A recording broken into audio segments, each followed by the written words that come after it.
هو واحد من أعرق مناطق دمشق ومن أوائل أحيائها السكنية التي نشأت خارج سور دمشق التاريخي. أسسه الأثرياء من أهالي الشام بعد أن ازداد عدد سكانها وضاقت بهم حاراتها القديمة. سمي بحي القنوات نسبة إلى فروع نهر برد السبعة التي كانت تروي سكان دمشق عبر قناة رومانية محمولة على قناطر حجرية. كانوا بالحارات الصغيرة القديمة وداقت عليهم البيوت، أما طلعوا لبرا يعني على الحارات أكبر، على القنوات إجوا عمروا البيوت كلها تكبيرة. تعمرت القنوات خارج سور دمشق من 300-400 سنة تقريبا، وسميت فيها القنوات لأنه فيها قنايم مفرعة من بردها، وهذا معمر على زمان الرومان من شي 2000 سنة.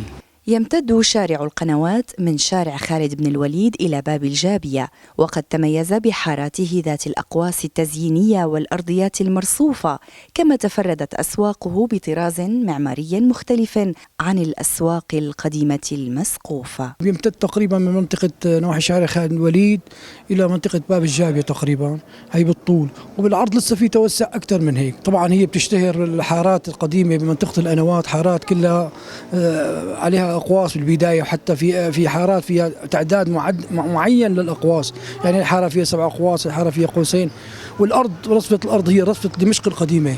اشتهر الحي بوجود أسر دمشقية عريقة قدمت العلماء والكتاب، ومنهم عائلة العجلوني وأبو الشامات واليافي والصاحب النقشبندي. عرف حي القنوات قديما بحي البكوات والبشوات لكثرة الوجهاء والأغنياء الذين قطنوا فيه، كما ضم الحي أيضا الكثير من البيوتات الدمشقية كبيت الزعيم الوطني فخري البارودي الذي جعل بيته ملتقا للسياسيين والأدباء والمثقفين.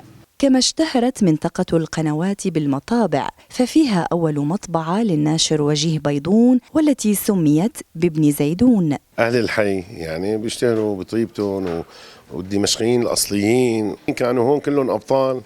السوار هن هون من الحي تبع القنوات، السوار القديمين تبع اللي قاتلوا فرنسا. وما زال حي القنوات الدمشقي يضم العديد من المباني التاريخية التي تعود للعصور الأيوبية والمملوكية والعثمانية، لتبقى أوابده شاهدة على حضارات قديمة مرت من هنا.